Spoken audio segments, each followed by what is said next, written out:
Muy buenas, Nairis. Lo primero de todo, felicidades por la sexta edición de Feria. Muchas gracias. Y te queríamos preguntar qué os ha aportado a ti y a tu familia vivir un fenómeno de estas características. Pues a mi familia no lo sé, aquí los tenéis para preguntarles. Muchas gracias a vosotros por venir hasta aquí. A mí me ha aportado justo ayer fue la primera vez que pude estar con lectores, más allá de lo que me escribían por Instagram o más allá de lo que se mediatizaba, que al final yo creo que ha ocurrido con el libro un fenómeno extraño, porque mediáticamente se ha tratado de una forma y la gente normalmente lo ha leído de otra.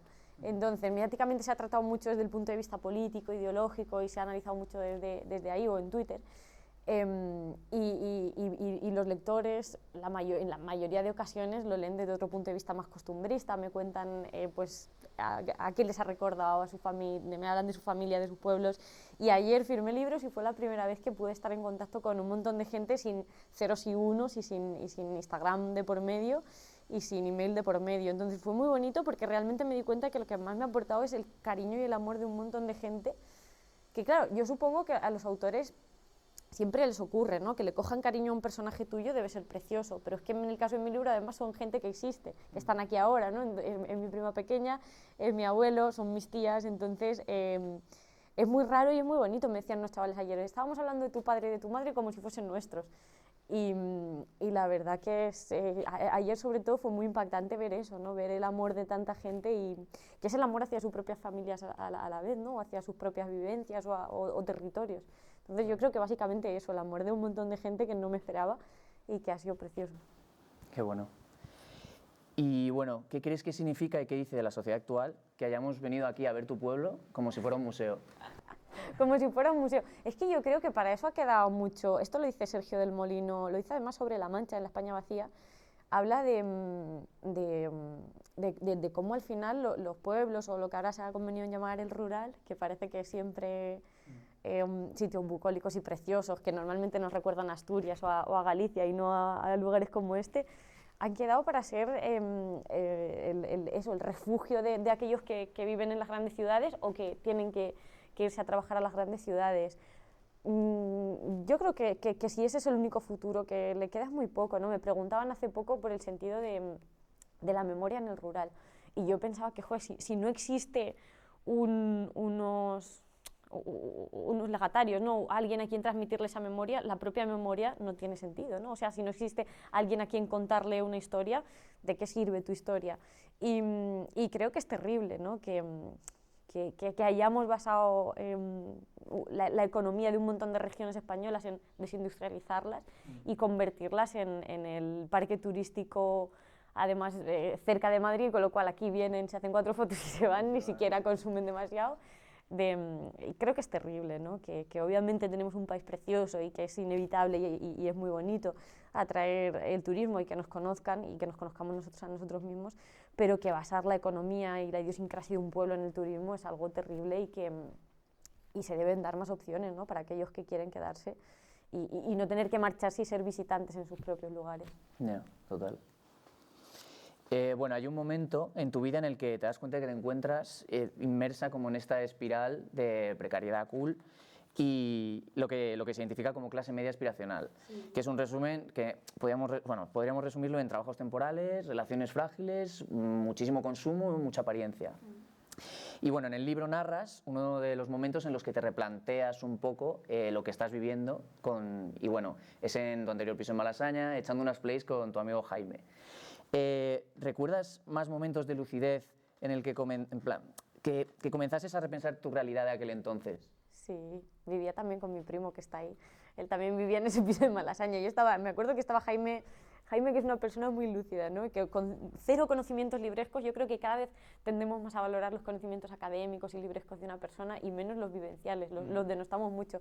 Y mi amigo Jaime me encanta porque es lo contrario, él no te va a hablar nunca de Laclau, ni de Gramsci, ni de grandes teorías, pero el tío es súper certero y estaba enchufando la Play y hablábamos de la típica conversación, ¿no? De los hijos, que se ha tratado un montón, además, desde mi generación, con Noemí López Trujillo y El vientre vacío, Diana López Varela con maternofobia.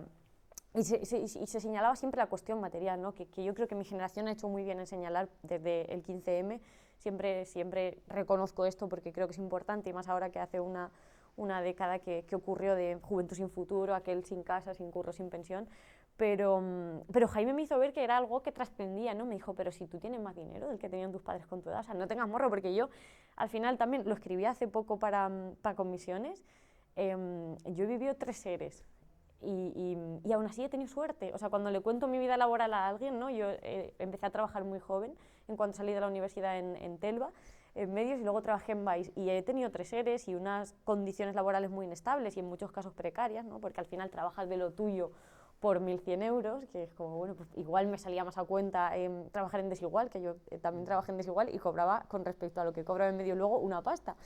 Pero en mi situación, aunque ha sido precaria, joder, casi que tenía que dar las gracias, ¿no? Y eso es terrible. Y ese fue un momento de lucidez, cuando Jaime me hizo ver que la cuestión material estaba ahí, obviamente, y importaba y se imponía, y imposibilita a millones de jóvenes. Leía el otro día que cobramos un 50% menos que en los años 80, ¿no? en relación al coste de la vida en general. Obviamente la cuestión material está ahí, pero también hay algo que la trasciende, ¿no? Y que tiene que ver con esto que dices tú, que se ven en las relaciones también más líquidas, en cómo al final...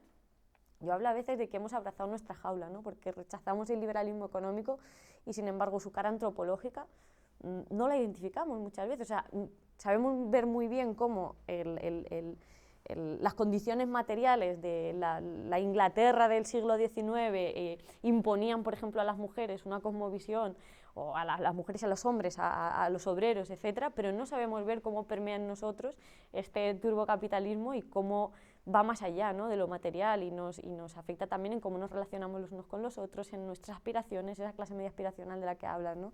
Que la enuncia Bernabé, yo creo que es uno de los términos más lúcidos que podemos tener ahora, porque es en lo que todos andamos.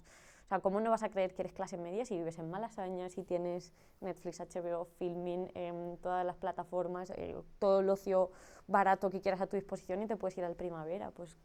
Y otros momentos de lucidez, recuerdo ese particularmente, pero sí, también yo siempre lo cuento, cuando muere mi abuela y muere mi tío, me doy cuenta que el tiempo pasa, y digo, coño, que si hubieses tenido un hijo 2 años antes, con 27, que tampoco era una locura, tu abuela la habría conocido, o tu padre va a ser abuelo 2 años después, o sea, 2 años más, ¿no? Porque obviamente también se va a morir, y ese choque de realidad tan evidente, por otra parte, de ser consciente del paso del tiempo, también me hace replantearme pues lo que estoy haciendo y a qué estoy dedicando mi vida.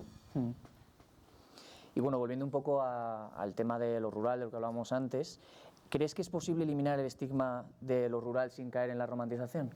Es una de las preguntas que más me he hecho, ¿no? Porque yo creo que, mira, Andrea Abreu, por ejemplo, con su Panza de burro, ha hecho un gran trabajo a ese respecto, ¿no? de hablar de una realidad, además de un pueblo de Canarias, que a nosotros nos parece casi como Macondo, ¿no? Porque estamos acostumbrados a pensar España solo, en tanto que Castilla, casi lo demás casi que ni es España, ¿no? Entonces ella te habla de Canarias, y creo que ha hecho un gran trabajo en visibilizar cómo no es todo una Arcadia feliz, ¿no? Un locus amoenus, que ahora también tendemos mucho. Yo creo que hace unos 20, 15 años, ¿no? 2 décadas, se estigmatizaba mucho la realidad de los pueblos, y parecía que solo en las ciudades podía ser uno un ser civilizado, podía uno vivir de acuerdo a los ideales de modernidad que eran aceptables, y ahora ocurre justo lo contrario, que parece que las ciudades son Sodoma y Gomorra, y ahí no se puede vivir, y los pueblos son una Arcadia feliz, y tampoco creo que sea así. Ella, por ejemplo, habla de los perros abandonados y pulgosos de su pueblo, ¿no? Del descubrimiento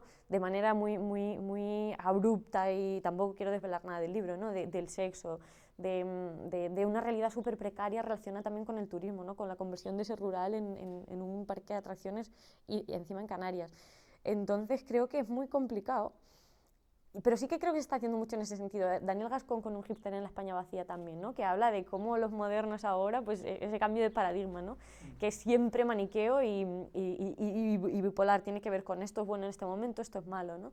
Entonces creo que es difícil, y a mí me han acusado mucho de eso, y con toda la razón, ¿no? De decir, y me lo han acusado tanto geográficamente con la realidad rural como temporalmente, que tampoco yo hago no impugno la totalidad, ¿no? Del progreso, y no digo, no, claro, antes estaba mejor, bueno, había cosas buenas y cosas malas. Entonces yo creo que es muy complicado, y no sé cómo se hace, no estoy segura siquiera de haberlo hecho yo misma, ¿no? O sea, sí que hablo de lo cerca que estaba el puticlub de mi pueblo en Ontígola, y de que todos los niños sabíamos de eso, de realidades duras que tienen que ver con el pueblo, el consumo de drogas, temprano y de alcohol, que se suele producir mucho antes que en las ciudades, pero es complicado, ¿no? No caer en ese maniqueísmo que al final yo creo que es el que rige un montón de aspectos de nuestra realidad, no solo la visión del rural, sino de casi todo, ¿no?